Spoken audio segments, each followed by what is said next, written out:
안녕하세요.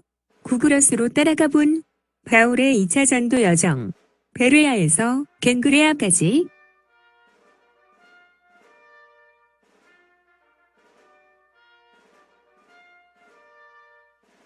베레아에서 아테네와 고린도를 거쳐 겐그레아까지 바울이 걸어서 갔을 길을 따라가 봅니다. 총 590km 거리의 여정이 되겠습니다.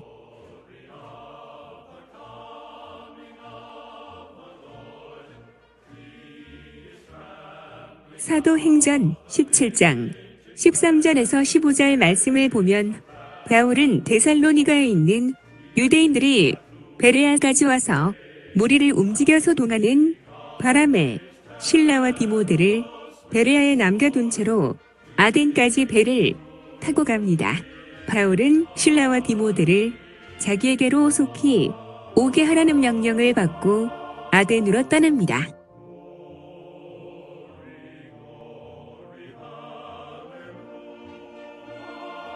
사도행전 17장 14절 말씀을 보면 바울은 나덴까지 배를 타고 간 것으로 기록되어 있으나 저는 육로로 이용하여 베레아에서 아덴까지 가보도록 하겠습니다.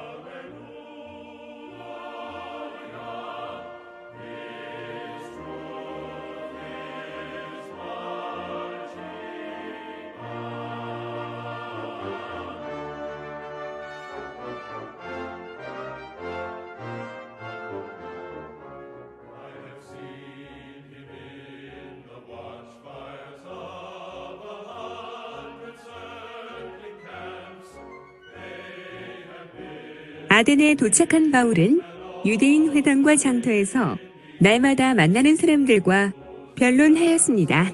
바울은 아레오바고 광장에서 아덴 사람들에게 하나님의 말씀을 전합니다. 이러한 바울의 말씀 전파로 인해 사도행전 17장 34절 말씀을 보면 아레오바고 법정 판사 중 한 명인 디오노시오 다마리아라는 귀족 여성이 바울의 말씀을 통해 하나님에 대한 믿음을 얻게 됩니다.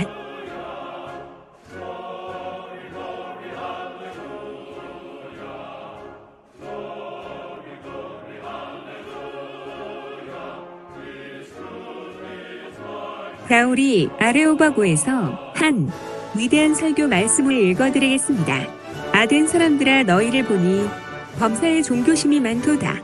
내가 두루 다니며 너희가 위하는 것들을 보다가 알지 못하는 신에게 라고 새긴 단도 보았으니 그런즉 너희가 알지 못하고 위하는 그것을 내가 너희에게 알게 하리라. 우주와 그 가운데 있는 만물을 지으신 하나님께서는 천지의 주제신이 손으로 지은 전에 계시지 아니하시고 또 무엇이 부족한 것처럼 사람의 손으로 섬김을 받으시는 것이 아니니 이는 만민에게 생명과 호흡과 만물을 층히 주시는 이심이라. 인류의 모든 족속을 한 혈통으로 만드세운 땅에 살게 하시고 그들의 연대를 정하시며 거주의 경계를 정하셨으니 이는 사람으로 혹 하나님을 더듬어 찾아 발견하게 하려 하심 이로되 그는 우리 각 사람에게서 멀리 계시지 아니하도다. 우리가 그를 힘입어 살며 기동하며 존재하느리라. 너희 시인 중 어떤 사람들의 말과 같이 우리가 그의 자손이라 하니 이와 같이 하나님의 자손이 되었은 즉 하나님을 금이 낳으니나 돌에다 사람의 기술과 고안으로 새긴 것들과 같이 여길 것이 아니니라. 알지 못하던 시대에는 하나님이 간과하셨거니와 이제는 어디든지 사람에게 다 명하사 회개하라 하셨으니 이는 정하신 사람으로 하여금 천하를 공의로 심판할 날을 작정하시고 이에 그를 죽은 자 가운데서 다시 살리신 것으로 모든 사람에게 믿을 만한 증거를 주셨음이니라 하니라.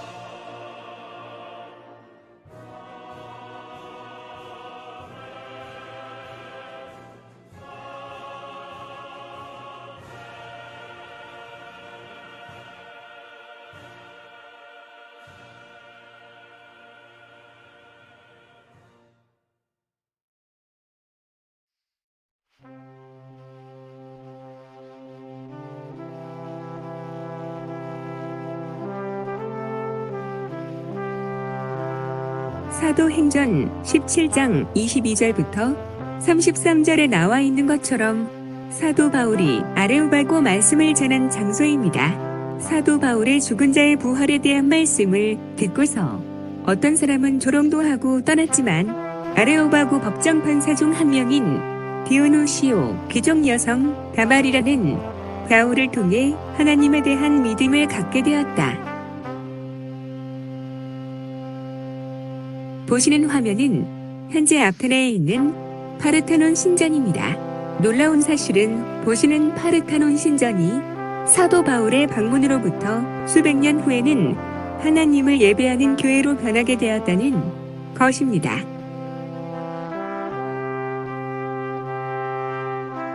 보시는 화면은 파르테논 신전 쪽에서 바라본 아테네시 전경입니다.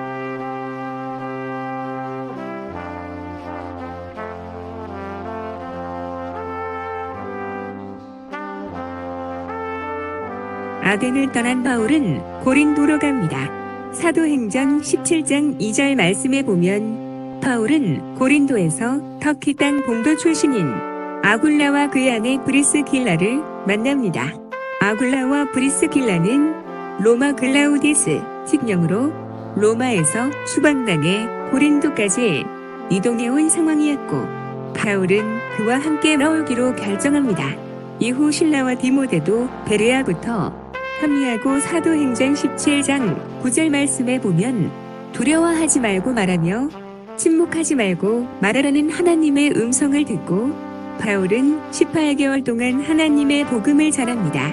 사도 바울은 18개월 동안 고린도에 머물면서 2차 전도 여행 시 거쳐온 지역을 보살펴보았고 데살로니가 전후서 서신에 기록했습니다. 데살로니가 전서는 유대인의 핍박 중에서도 신앙을 잘 유지하는 성도들을 격려하는 서신으로 디모데가 데살로니아 성도들에게 서신을 전달했습니다. 이를 전달하고 돌아온 디모데로부터 데살로니아 성도들이 주님 재림이 임박한 줄 알고 이러지 않고 문제를 일으킨다는 소식을 듣고 잘못된 믿음을 고치기 위해 데살로니아 후서를 쓰게 됩니다.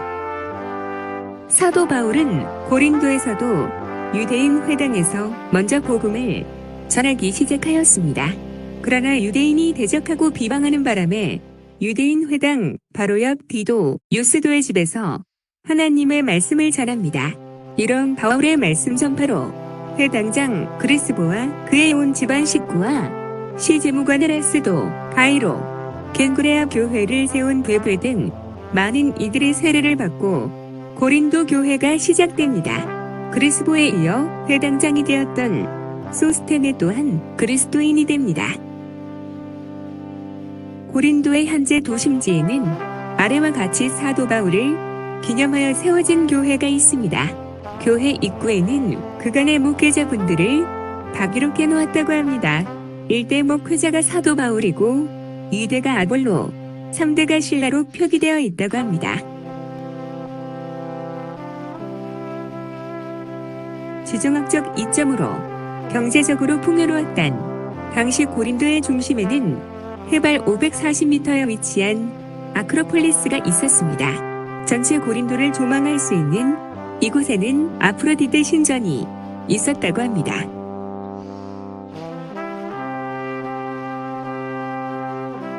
고린도에 있는 고대 유적지 모습입니다.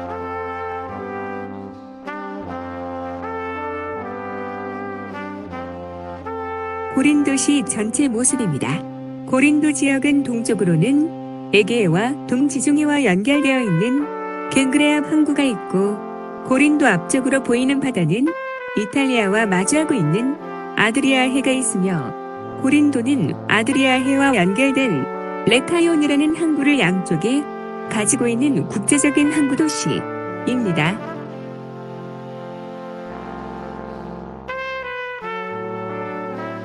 사도 바울은 고린도를 떠나 에베소서로 가기 위해서 고린도의 동쪽 항구인 겐그레아로 이동합니다. 이곳 겐그레아 항구는 고린도 교회의 초기 크리스찬 중 한 명인 신실한 여집사 괴부의 고향이기도 합니다. 괴베 집사는 사도 바울의 로마서를 로마로 직접 전달한 인물로 추정됩니다.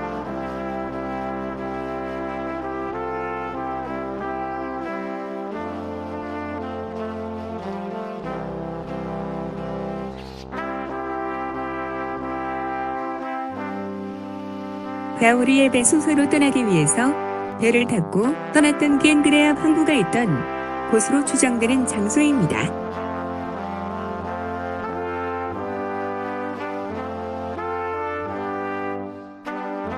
세월이 많이 흘러서 바울 시대의 항구로 쓰였던 겐그레아 항구의 모습은 찾아볼 수 없지만 사도 바울 기념하여 세웠던 교회와 고대의 유적들의 흔적을 보시는 화면과 같이 볼 수 있습니다.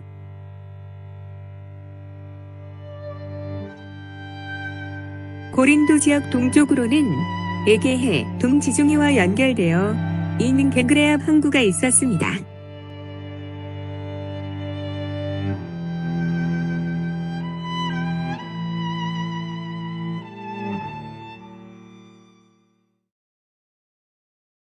끝까지 시청해주셔서 감사합니다.